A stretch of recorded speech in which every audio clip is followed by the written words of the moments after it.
ऋषी ब्रह्मयोग चॅनलचे नवीन video पाहण्यासाठी subscribe करून bell आयकॉनला क्लिक करा. गणेश गीता अध्याय 3. श्री गजानन म्हणाला, पूर्वी सृष्टी निर्माणकाली 3 प्रकारच्या शरीरांपासून उत्पन्न होणारे त्रैगुण म्हणजे सत्व रज तम उत्पन्न करून मी विष्णूला तो उत्तम योग सांगितला. त्याने तो सूर्याला सांगितला. सूर्याने आपला पुत्र मनु याला सांगितला. तिथून परंपरेने येत आलेला हा योग महर्षींनी जाणला. हे राजा, अनेक काळ लोटल्यानंतर शेवटच्या युगात हा नष्ट होईल, यावर कोणाची श्रद्धा राहणार नाही, विश्वास राहणार नाही, हा निंदास्पद होईल. अशा प्रकारचा पुरातन योग माझ्या मुखाने तू श्रवण केलास. हा योग गुह्याहून अधिक गुह्य आहे, वेदांचे रहस्य आहे, अत्यंत शुभ आहे. वरेण्य म्हणाला, हे गजानना, तू तर सांप्रत गर्भापासून उत्पन्न झालास, मग हा उत्तम योग पूर्वी तू विष्णूला कसा सांगितलास? गणेश म्हणाला, तुझे आणि माझे अनेक जन्म होऊन गेले आहेत, ते सर्व मी आठवतो, तुला मात्र त्याचे स्मरण नाही. हे महाबाहो, विष्णू आदी करून देव माझ्यापासून उत्पन्न झाले. युगायुगाच्या ठिकाणी प्रलयकाळी माझ्यामध्येच ते लय पावतात. मीच परमश्रेष्ठ ब्रह्म आहे. महारुद्र मीच आहे. स्थावर आणि जंगम जे जग ते सर्व मी आहे. जन्मरहित नाशरहित सर्व भूतांचा आत्मा आणि अनादिकालापासून ईश्वर असा मी आहे. त्रिगुणात्मक मायेचा आश्रय करून नाना प्रकारच्या योनींच्या ठिकाणी मी जन्म घेतो.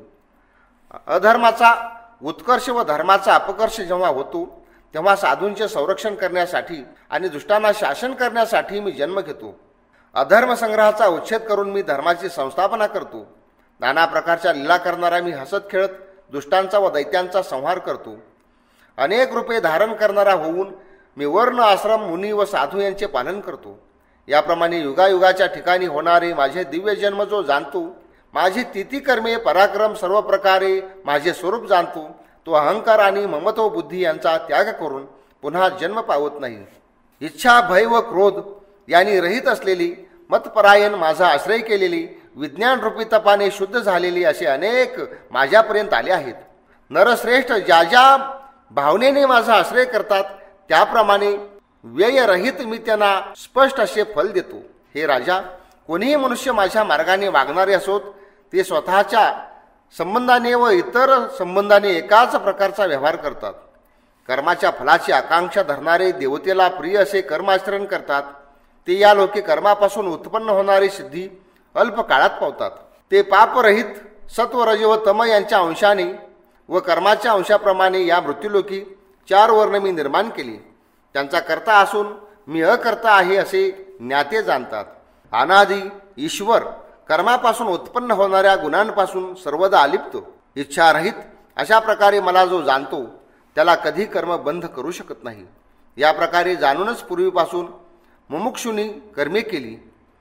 वासनेसहित संसाराचे आद्य व दृढ कारण जे अज्ञानाचे बंधन, त्या सर्वांपासून हा प्राणी ज्ञान पावल्यावर मुक्त होतो.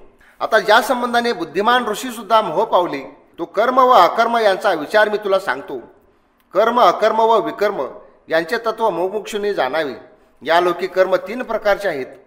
हे प्रिया, यांची गती फार सूक्ष्म आहे.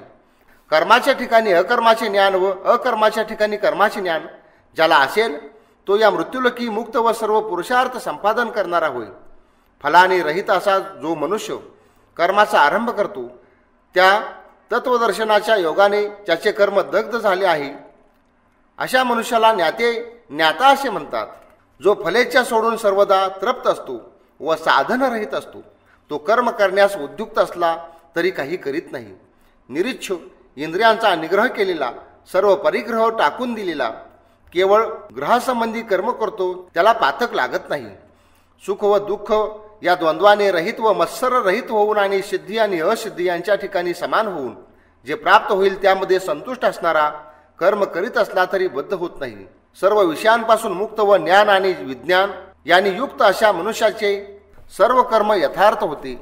त्याने केलेल्या कर्माचा लय होतो.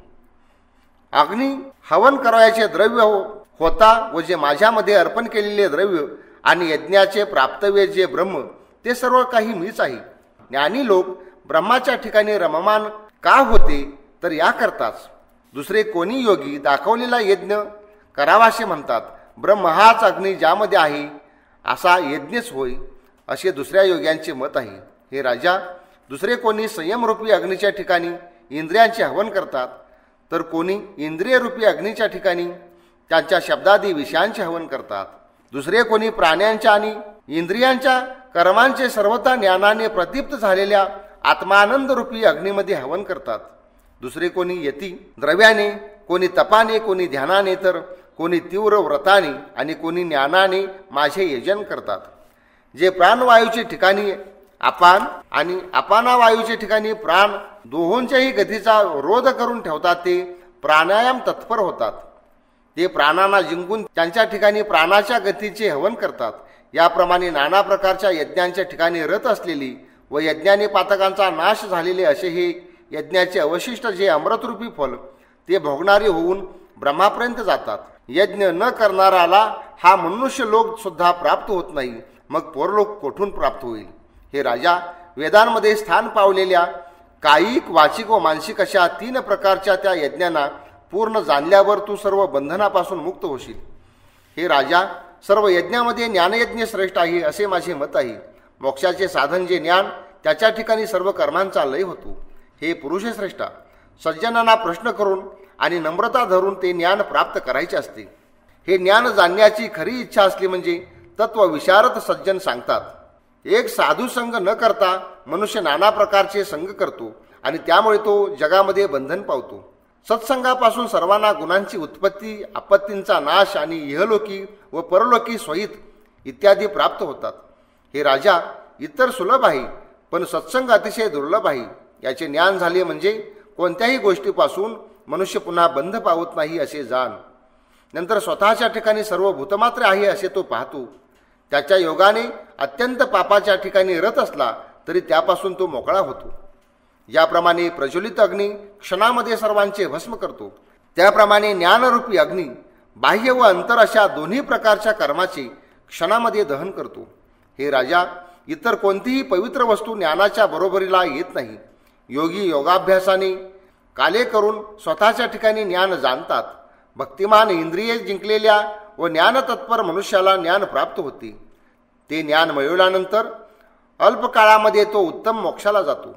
पण जो भक्तिहीन, श्रद्धाहीन व सर्वत्र संशयी असतो त्याचे कल्याण होत नाही, त्याला ज्ञान मिळत नाही, त्याला इहलोकही नाही अथवा परलोकही नाही.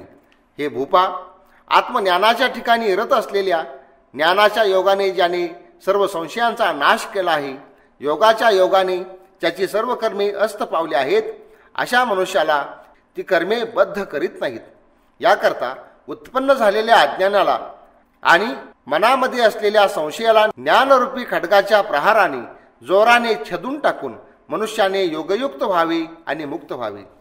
या ठिकाणी श्री गणेश गीतेमधील विज्ञान प्रतिपादन नावाचा 3रा अध्यायी समाप्त झाला.